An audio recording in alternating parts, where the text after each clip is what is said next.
Hello, everyone. Welcome back to the A1 English Podcast, the English podcast made for real conversations, real life, and real learning. I'm Jack. And I'm Jessica, and we are so happy you are here with us today. Okay, before we start, quick favor. If you are learning English and you want to improve naturally, please hit that like button and subscribe to our channel. Yes, because when you subscribe, you are not just supporting us, you're investing in your own English journey, and trust me, that is always a good investment. All right, so today, Jessica, I have a question for you. Ready? I'm ready. Hit me. Imagine you are very, very thirsty. You walk up to someone and you say, "Do you have some water?" Does that sound correct to you? It sounds okay. Most learners think it sounds fine, but actually, in that situation, a native speaker would say, "Do you have any water?" Ooh, that is such a small difference, but it changes everything, doesn't it?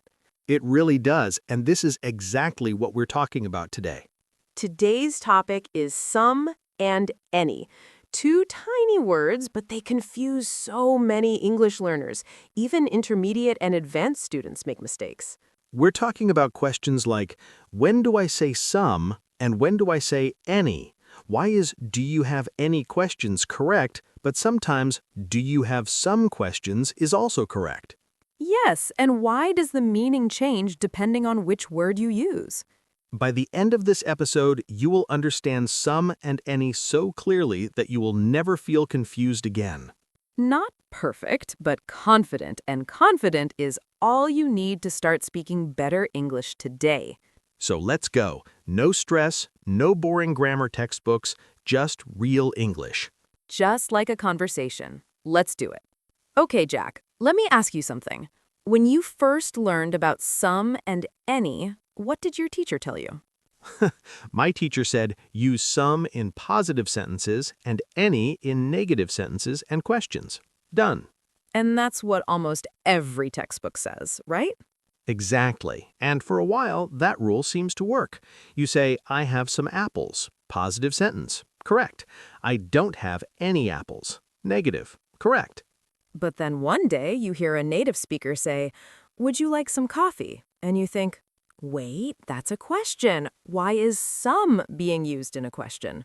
Exactly. The simple rule breaks down, and that's when confusion starts. So today we're going to go deeper than that simple rule because the truth is some and any are not just about positive or negative sentences. They're about something more interesting. They're about expectations.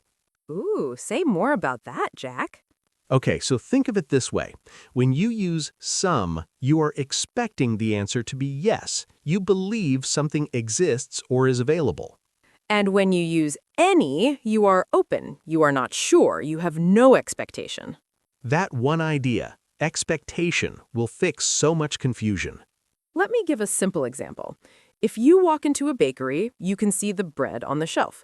You say, "Can I have some bread, please?" You can see the bread. You expect them to say yes. But if you were not sure if the bakery has a specific type of bread, you say, "Do you have any sourdough bread?" You are not sure. No expectation. See the difference? Crystal clear. So the rule is not just positive or negative, it is about what you expect and believe. Now, let's break this down into the key situations, because knowing the situations helps even more than knowing abstract rules. All right, let's talk about some. When do we use it? Let's go situation by situation. Situation number 1, positive statements. This is the most common use, and most learners get this right.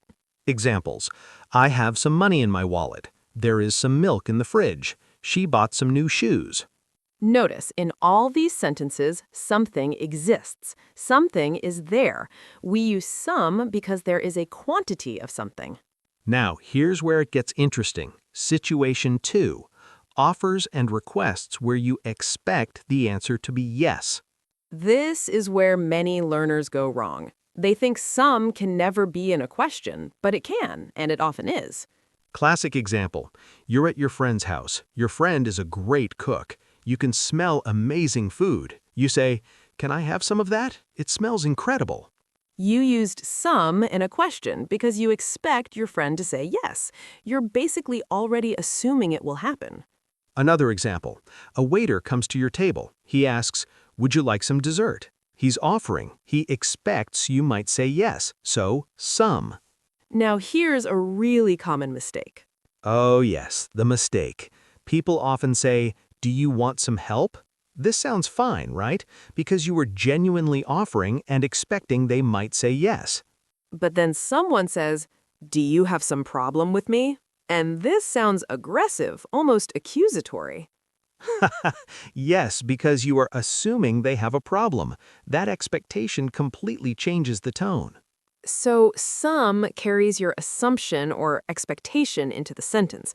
Be careful with that. Let me give you a quick memory trick. Some means I believe it exists. Some means something is there in my mind already. Love that, Jack. SOME. Something obviously must exist. Can you remember that?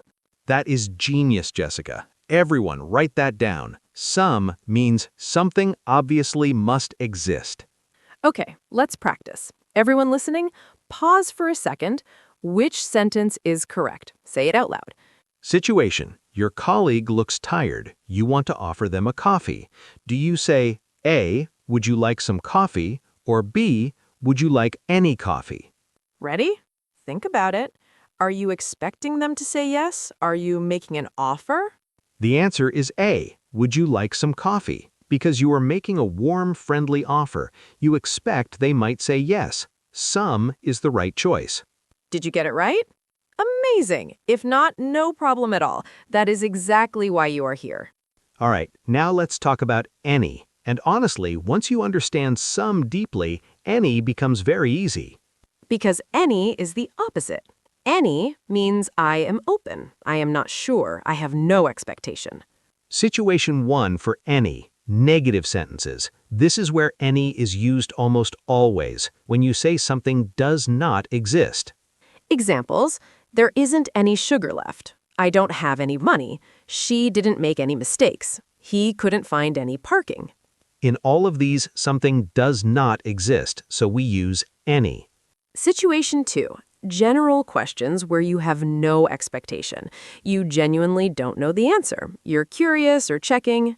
Back to our water example from the beginning. You're thirsty. You don't know if someone has water. You ask, "Do you have any water?" No expectation, just a real question. Compare that to being at a restaurant where water is always on the table. The waiter asks, "Would you like some still water or sparkling?" Because they expect you want water. Some. The situation tells you which word to use. Now here's a beautiful use of any that a lot of learners don't know. Ooh, tell us. Any can be used in positive sentences when you want to say it doesn't matter which one. Any will do. Any is fine. All options are equal. So any actually has two main uses. One, in negatives and open questions. Two, in positive sentences, meaning it doesn't matter which one. Let's practice again. Ready, everyone? Situation. You're at a new city. You don't know the restaurants. You want to find somewhere to eat. What do you ask a local? A. Can you recommend some restaurants? Or B. Are there any good restaurants near here? Think about it. In option A, you expect they know some restaurants you'd like. You're requesting a recommendation, assuming the answer will be yes. In option B, you are genuinely asking, do any good ones even exist? You're open, no expectation. Actually, both can be correct here, depending on your tone and expectation. That's the beautiful complexity of some and any. Option A feels like you're politely requesting a suggestion from someone who clearly knows the area. Option B feels like you are genuinely checking. You don't know the area at all. You want to know if anything good even exists. Language is about context, and now you're thinking like a native speaker.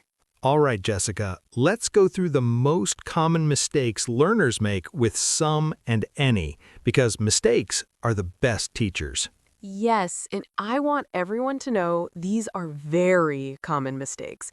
Even advanced learners make them sometimes. No shame at all. Mistake number 1. Using some in a general question when you have no expectation. Example of the mistake: did you buy some groceries today? This doesn't sound natural if you genuinely don't know. It sounds like you already expected them to buy groceries, maybe even a little bit demanding. The natural version: did you buy any groceries today? Open question, no assumption. Unless you knew they were going to the shop and you were just checking if they remembered, then some can work because you already expected it to happen. See? Context always matters. The grammar is not the full story. Mistake number 2, using any in an offer. Example of the mistake: would you like any biscuits with your tea? This sounds a little cold, a little too formal, almost like you don't really want to offer. The warm, natural version: would you like some biscuits with your tea? Because you are offering, you expect they might say yes, and you want them to feel welcome. Any in an offer can sound like you don't care either way. Some in an offer sounds warm and generous. Mistake number 3, and this one is really common: forgetting that any can be used in positive sentences. Learners sometimes say things like, you can eat the food you want, instead of the natural, you can eat any food you want. Or they say, call me at the time, instead of call me at any time. When you use any in positive sentences, it gives a feeling of total freedom, no rules. All options are equal. It's very generous and open. And finally, mistake number 4, overthinking it. This is the biggest mistake of all. Learners sometimes pause so long trying to decide some or any that they forget what they wanted to say. So here is the practical advice. Use the simple check. Am I expecting yes? Use some. Am I open or unsure? Use any. And if you use the wrong one, most native speakers will still understand you perfectly. Communication continues. The goal is not to be perfect. The goal is to communicate. Okay, now let's put everything together. Real conversations, real situations. Let's go. I love this part. Conversation 1. Situation: you arrive at a hotel. You're tired, you want to check if there's room service available tonight. You say to the receptionist, "Excuse me, is there any room service available tonight?" Any, because you are genuinely checking. No expectation. The receptionist says, yes, of course. We have some amazing options on the menu. Would you like me to bring some tonight? Notice, the receptionist uses some because the options definitely exist. She's confident. She expects you'll be interested. Beautiful. Conversation 2. Situation: you're cooking for your friend. You want to know what they like. You say, "Is there anything you can't eat? Any allergies?" Any, because you have no idea. You are genuinely asking. Your friend says, no, I eat everything. I'll eat anything you make. Any means no restriction, all options are fine. Then you say, "Great, I made some pasta and some garlic bread. Hope that's okay." Some, because the food already exists. It's real. It's there. Perfect. And one more. Conversation 3. Situation: job interview. The interviewer says, "Do you have any experience in project management?" Any, because they don't know. Open question. You say, yes, I have some experience from my previous job. I managed some small projects and worked with some international teams. Some, because your experience exists. It's real. You're confident about it. Now, can everyone listening try to say one sentence using some and one sentence using any right now, out loud? Don't be shy. Say it to your phone. Say it to your cat. Say it to the wall. It doesn't matter. Just say it. Because speaking, even alone, is how your brain learns faster than just listening. Before we finish, there is a bonus section for our committed learners. Are you ready for a little extra? Some and any can combine with other words to make compound words, and these are super common in everyday English. Some plus thing equals something. Some plus one equals someone. Some plus body equals somebody. Some plus where equals somewhere. All of these follow the same rule. You use them when something exists or when you expect it to exist. Examples: someone called for you this morning. A real person called. They exist. Some. I left my keys somewhere in the house. The keys exist. You just don't know where. Now with any, anything, anyone, anybody, anywhere. You use these in negatives and open questions, or to mean it doesn't matter which one. Examples: I don't know anyone here. Negative. Is there anyone who can help me? Open question, no expectation. You can sit anywhere you like. Total freedom, all options equal. These compound words are everywhere in natural English conversation. Mastering some and any means you also master all these words automatically. That is a great return on investment for one grammar lesson. Exactly. All right, let's quickly go through what we learned today. Ready, Jack?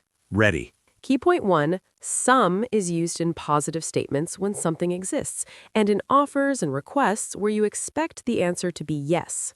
Key point 2, any is used in negative sentences, in general open questions with no expectation, and in positive sentences when you mean it doesn't matter which one.